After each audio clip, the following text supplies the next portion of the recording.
Chris Phillips, former Metropolitan Police Detective Chief Inspector. Good morning to you, Chris. Good morning, Julia. I have to say, I came off air yesterday to see the news about this just horrific event.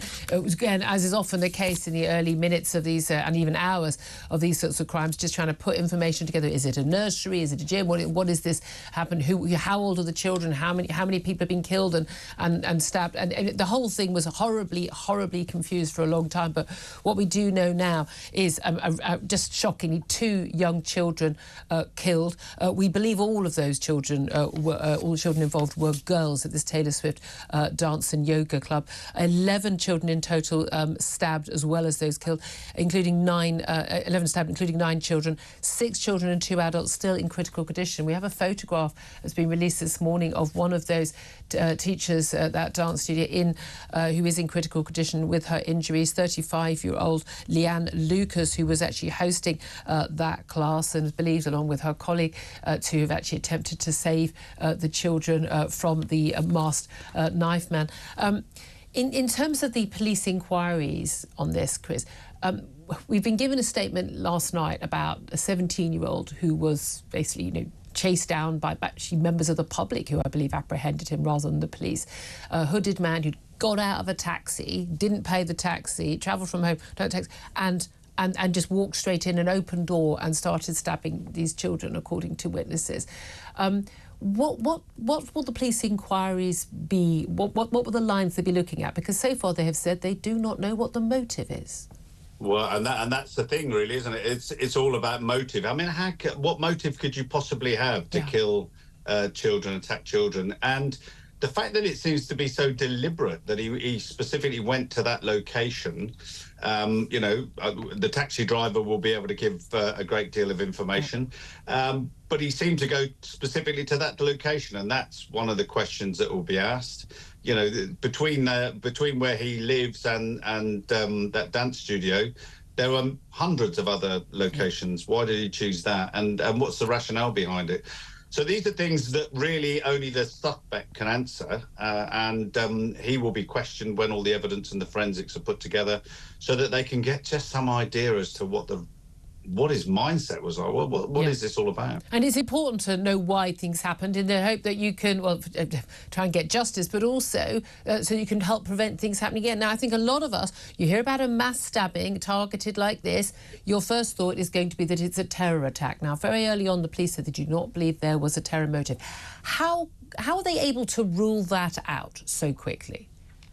Well, I'll be very interested to know that, because you can't until you find out exactly what he's been looking at and what his mindset is. Until you speak to him, it's very difficult to rule something like that out. I think that is something that will come out in due course. But we see these kind of attacks in America with guns in schools and things, and of course, we don't have the gun situation, but you can ban guns, you can't ban knives, and this is the problem that the policing's got. Although, I mean, God, this in no way provides comfort to those who've lost their children or whose children are fighting for their lives or arrived at those horrific, horror movie scenes yesterday.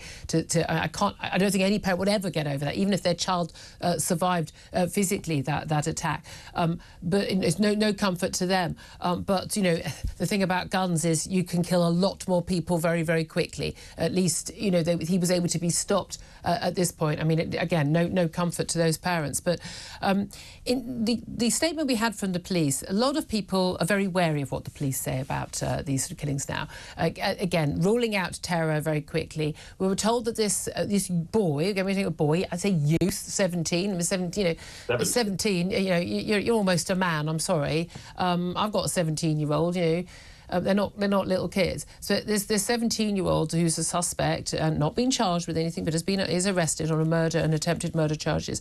That he was from Cardiff originally, but he now lives in the nearby village of Banks in Lancashire.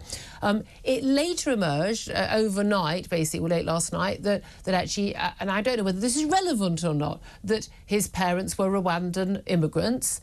It appears that he was born in this country. They came they'd been here. But I mean, we're not sure whether he was born in this country or not. Don't know whether he'd even be British. Now, when we're told that that someone is from Cardiff, I think that's a deliberate misdirection from the police, and their concern would be about, you know, is racism, anti-immigrant feeling, disorder, and the like, criminal disorder. So, what do you make of what the police said, and is it relevant that someone is, for instance, from Rwanda? Well, I think the relevance is the fact that you know, I think the country is in a bit of a tinderbox at the moment. It's very hot. You know, we have riots and things in the summer where you don't have them in the winter. Yeah. And I think there is some, you know, let's try and calm this down a little bit and prevent further outbreaks of disorder. We've seen them in Leeds and we've seen them in Rochdale and things. And I think that it's important. It is important from a policing perspective to try and prevent further crime. Yeah. However, the truth will out, won't it? And within a few days, we'll find out much more about this. And then, you know, let's just hope that people don't react in the wrong way. I mean, you know, none of us can understand why someone would do this, but we need to find out, you know, why this person thought this was. I mean, for whatever the motive, it involves someone being mad. They may well be bad. Well, obviously, clearly bad if it is, because it is madness to commit such a heinous crime. Again and again, when we've had horrific killings, whether it's terrorism, or which is we've been told has been ruled out by the police so far, or whether it's the killings in Nottingham in June last year, again a deranged man who's now you know, got a whole life hospital order. That you know, there's some, you know, dangerous people. But you nearly always, in fact, I think always, they've been known to the authorities. There has been a concern raised, often by their own families, that someone could be a risk. They have threatened other people. They have a history of violence. They have even or self-harmed and threatened harm against other people. What do you think the likelihood is in this case that there will have been big, red, flashing neon signs warning that this youth was a risk and so action needed to be taken, and no action was taken? Well, I can almost guarantee that he will be on the mad, bad and sad register somewhere along the lines. You know, you don't do this straight off the cuff. There's a history behind it. I think, you know, we need to remember, we've always had mad, bad and sad people in our communities, but we did used to lock people away if they were a threat to society. Now we don't. We have care in the community, and that was all about saving money. And there isn't care in the community.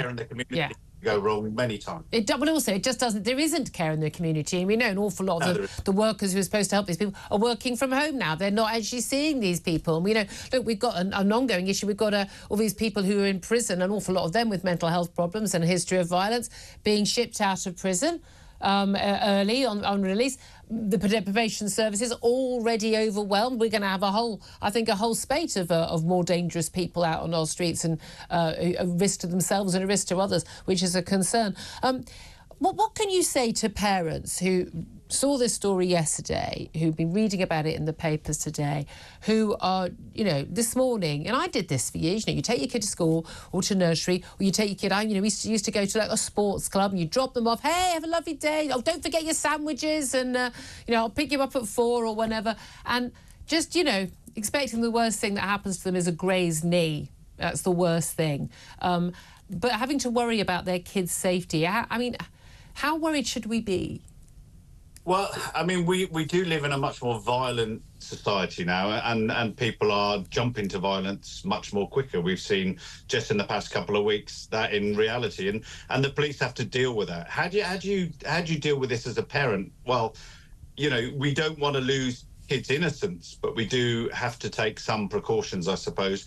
And those precautions are out there. You know, there's many help books, money advice pieces out there, and you know, it may well be that doors will be locked now on these schools and gym clubs and things, rather than allowing them to be wide open for people to walk in. You know, but it's such a difficult thing to do in your real daily life, and security is important. Let's put it that way. But so is kids' innocence. Yeah, and not wrapping them up in cotton wool and not treating every single stranger as a danger, indeed. Chris Phillips, really appreciate you joining us, your time and your expertise. Former Metropolitan Police Detective Chief Inspector.